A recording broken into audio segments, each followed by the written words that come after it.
Welcome to the Plant Awards 2022 edition. We're going to be finding out which one of my plants are going to be taking home the prized Plant of the Year award.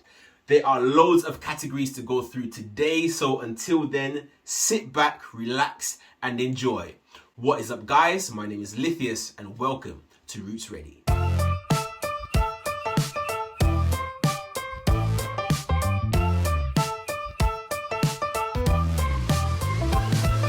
The first category that we're going to be looking at is the newest plant to my collection. Now, there's only one winner today. This plant I got about 2 or 3 weeks ago. And not only is it my newest plant, it's also the only plant that I've managed to get on a mount. And that plant is right here. This is my orchid. I'm not particularly sure exactly what kind of orchid it is, but I've only gone ahead and I've mounted it to this chopping board, a really cheap and easy way to display your plants. In fact, I've just released a video on the process, so you can go ahead and have a look at that in the cards linked above. But this is the newest plant in my collection, and I must say it is really gorgeous. It really helps to just give something new and different to my collection. I currently don't own any other orchids but this one, and I've taken the risk of mounting it with sphagnum moss and orchid bark in the hopes that it will continue to grow and continue just to be a statement plant in my collection.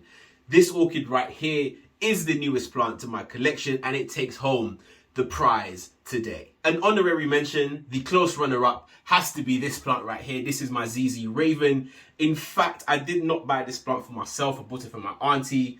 However, I was able to keep the bulk of it and just give her a couple of cuttings because that's what she wanted, which is fantastic. So I'm really pleased to have this plant. This is a plant that I've seen for a long time on many other YouTube channels, on many different, in different stores and so on. But I don't think I was ever ready to have one.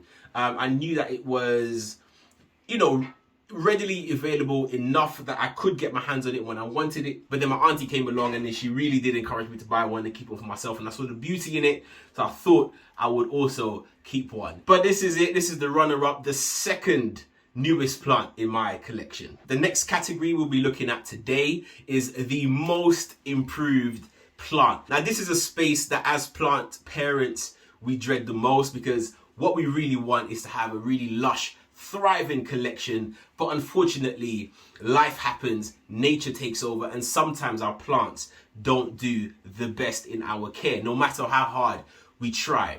And I've got 2 plants in this category today, and they're going to be taking home the joint prize of the most improved plants, because I couldn't differentiate between the 2.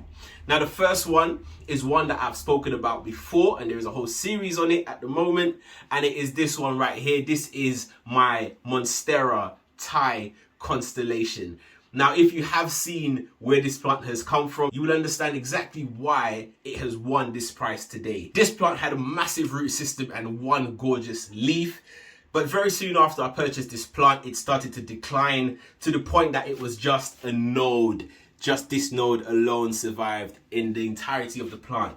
And I was able to help this plant bounce back by giving it some intensive care and support. And it has since produced 3 gorgeous little leaves. And I'm hoping that in 2023, this plant continues to grow, it continues to flourish, and we can finally get, what I'm really hoping for is to get a fenestration in one of these leaves, one of the newer leaves. So hopefully, fingers crossed, that will happen very, very soon. So the first plant to take home the most improved plant award is this one, the Monstera Thai constellation. I promised you that there were going to be 2 plants in this category. In fact, it was the plant that won the category of the plant I'm looking forward to the most in 2022. And it did not disappoint, because this plant has taken home the joint prize of the most improved plant.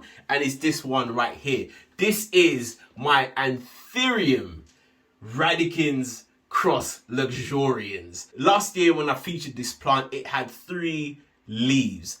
And look at it now. Not only has it completely burst into life, into new growth, there's a new leaf over here, and I think there was a new one coming in. Yep, there's another new leaf just here, over here. But it also has several several flowers as well, inflorescence. There's one over here.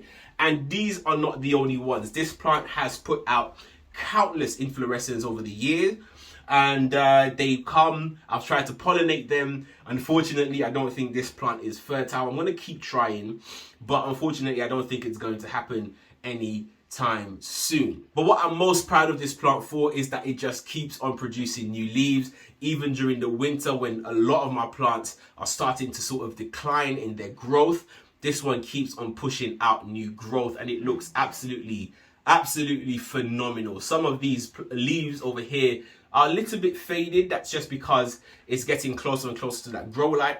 So eventually I'm gonna have to pull it out, but for the winter I'm gonna keep it in here, and then in the spring and summer months I'm gonna pull it out, put it somewhere a bit more noticeable. The next category we'll be looking at today is the hardest plant to care for in my collection. Now last year the plants, or the plant category that took home this prize, was the fern. And since then I haven't owned another fern. I've just I'm going to leave them for a while. I'm going to wait for my skills to improve. You know, it's all about continual improvement. And I don't think I'm quite there for the ferns just yet. But one of the plant species that I find a little bit more tedious to care for are the alocasia. And the plant that's the top of that list in terms of the hardest to care for is the alocasia black velvet. I have tried and I have failed. And each time I believe that this plant is getting better, it starts to get worse. You can see there's the leaves that are really crisped up, like over here and over here. These two look like they're on their way out, and this is the only one that's holding firm. I'm not sure if it's going to be one of those plants that I can only keep 1 or 2 leaves on it at a time, which would be a massive shame. There are also loads of pups and corms down here in the soil, but they do not seem to want to turn into any juvenile plants. So I might have to cut them off and put them in some sphagnum moss and see if I can help them to germinate that way. I'm not sure. But this plant, I just can't seem to get a grasp of it. I have another alocasia, which is the dragon scale, and that one likewise was doing phenomenally well when I first got it. But for whatever reason, the leaves are not getting as large. And again, the corms don't seem to want to germinate and produce any new pups and offshoots. So it's in a bit of a stalemate situation. But this one by far looks and is acting the worst among all of my alocasia plants. But I'm going to hang in there and see if 2023 can be the year of the alocasia. Wish me luck. But for now, the winner of the hardest plant to care for 2022 is the alocasia black velvet. The next category we're going to be looking at is the prettiest plant in my collection. Let's not forget that at the end of the day, one of the things that plants do to us and to our surroundings is just by adding a bit of flair, a bit of life, a bit of beauty. Often I find myself on the scale between having a plant for aesthetic purposes and having it just for collection purposes, and I sometimes forget to appreciate the beauty of these plants. So it's just something just to think about when you're going to 2023, is to really appreciate your plants for what they are and what they bring to your surroundings. Now, the plant that has to take the crown for being the prettiest plant in my collection is also one of my newest plants. I've only had it for maybe a month or 2. And it's this one right here. It is the Amaryllis. And it's a bit wonky because the flowers are really sort of trying to hang over. But this plant, you can tell exactly why it has taken first place for the prettiest plant in my collection. Although there are some leaves that are drying up now, but never mind. They don't last too long. So I really wanted to show you guys this plant before it started to die. But I got this plant because I wanted something a little bit different from my collection, especially in the winter when most plants start to go dormant or sort of start to decline. I got this plant because it is one that flowers in the winter, and it does so spectacularly. I was not expecting this. This is my first time having this plant in my collection, and boy, it won't be the last one because this is absolutely gorgeous. Just these massive red leaves, almost look like lilies a little bit. It reminds me, for whatever reason, a little bit of like a poppy as well, but just a sort of a longer one. And I'm hoping that this plant, you know, continues to grow some new flowers for me throughout the year. I know that this plant can be grown outdoors, so in the spring I'm hoping to plant it outside, because the snow and the winter this year has decimated my plants outside. So I'm hoping just to sort of restart my garden outdoors, and this plant should be one of the ones to help me get there. But the winner for this prize, the prettiest plant in my collection in 2022, scraping it in, because as I mentioned, it's a very new plant in my collection, only about a month or two old, is this one right here, the Amaryllis. What plant am I looking forward to the most in 2023? For 2022, the plant I was looking forward to growing the most, as we've seen, was the Anthurium radicans cross luxurians, and it's done phenomenally this year. And I'm hoping that it's going to be the same for this plant that I'm going to show you right now, because the winner of this category, the plant I'm looking forward to growing the most in 2022, are my Anthurium seedlings. Now I've got 3 trays of seedlings. They're different varieties. These are Forgetii only. I've self-pollinated my Forgetii mother plant with its own pollen to produce 2 really good yields of Anthurium Forgetii. In fact, it's actually got another inflorescence that's currently looks like it's going to produce some berries in the next few months or so. So I'm really looking forward to that. I've got another tray. If you can see this tray at the bottom here. So this one is Forgetii only, just like this one. And this one is a mix. It's got Anthurium Forgetii crossed with my Anthurium magnificum cross regal. And it's also got the same mix, but the other way around. So the mother is now the father, and the father is now the mother. So you get what I mean. All right. But for this category, I'm looking forward to all of these plants really thriving in 2023. Now, as you can see, these ones, I hope it's picking up on the camera, but it's got sort of a yellow tinge to it, and that's because it's literally right above my grow lights. The grow lights are like this close to it, which means that there is a little bit of sun damage or light damage in this case. So I'm hoping that I can start to pull it away, but the problem is, where am I going to store all of these Anthurium? I don't know. I'm running out of space, but I'll figure something out.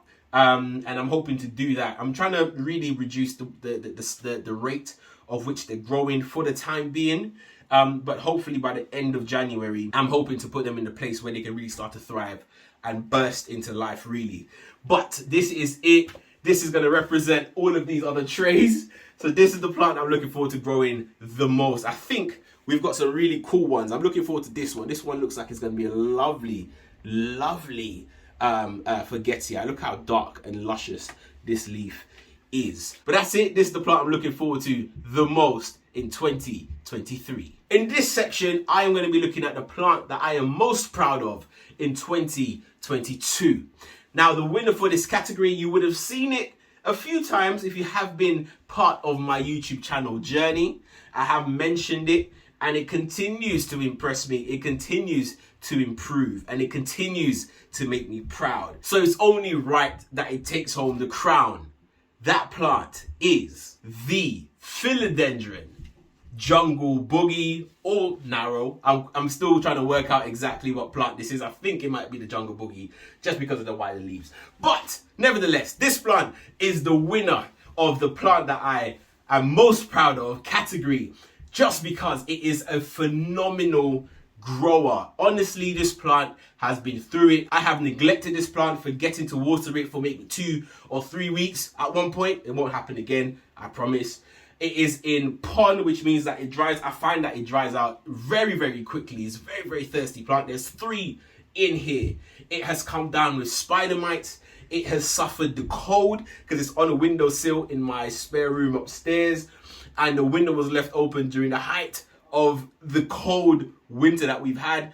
And it hasn't batted an eyelid. It just continues to grow, continues to put out new growth, like here and here, and this one as well. It just seems that you can throw anything at this plant and it keeps on kicking. And that's why it has taken home the crown for the plant that I am most proud of in 2022. Who knows what 2023 has in store for this plant? But like me, I hope you're here for the journey This is it, the philodendron, jungle boogie, or narrow. We have now reached the end. We are now going to determine which plant is going to be taking home this prize, the Plant of the Year award, the coveted Plant of the Year award. You know what? I'm going to give you a couple of seconds to guess what plant you think is going to be the winner. Are you ready? The plant that is going to be taking home the Plant of the Year award, let's see if you got it right, is the Philodendron Spiritus Sancti. Here is our winner, the Roots Ready Plant of the Year award. The reason why this plant is taking home the prize is not because it's the largest plant in my collection, because it's clearly not. It's not because it has done a lot of growing, because there's other plants, as you've seen, that have done a lot more growing in the same amount of time. But it has done very well and grown so much to having juvenile leaves. It's gone from like really sort of tiny leaves with no lobes to now larger leaves that's starting to show that classic Spiritus Sancti shape. It's not because of that, but it's because this plant was, in my plant collecting journey, it was the biggest leap of faith that I took. It is by far the most expensive plant that I've ever bought. It is the pinnacle of my plant collection because it is considered to be so rare. And it's for that reason why it's taken home the crown, because of the risk. And I hesitated to buy this plant. I hesitated so much. And it has actually paid off because it hasn't missed a beat. It hasn't declined. It is now very well rooted. There's lots and lots of roots. In fact, I'm getting to the point where I'm hoping to repot this plant very, very soon. So stay tuned for that. There will be a video coming on that. And it's just continued to impress me. Like, it hasn't failed. It's just continuing to grow really, really well. And I was really nervous that I would buy this plant and it would die or be an investment down the drain. But I'm really glad to know that it continues to do well in my collection. I have moved it back into Old Faithful over here. This is my IKEA greenhouse and I made this myself. So it's back in here just for a bit of warmth. Probably too much light, but it's going to be okay. It's probably too much is probably really better than not enough, especially during the winter months. So it should be all right in here. But yes, this is the plant that's going to be taking home the prize, the crown for 2022. 2022 has had its ups and its downs. In fact, here are some of the downs. There are a whole bunch of leaves here that I've had to cut off from various plants. So many of these plants have been suffering over the past couple of months. I'm going to name a few. So my Gloriosum over here have lost all but 2 of its leaves over the past couple of weeks, which is a bit shocking. My Crystosperma johnsonii is now in the intensive care unit. Really just lost all of its leaves just overnight pretty much. Not sure what happened there. So I can't see any bugs, but I think it's just a dramatic change in temperature and light. It's been raining a lot. You know, it's went from being completely cold, freezing cold temperatures to just being rainy and next to no light. So all of my plants are really depending on artificial light at the moment. So, you know, with these collections, it goes up and it goes down.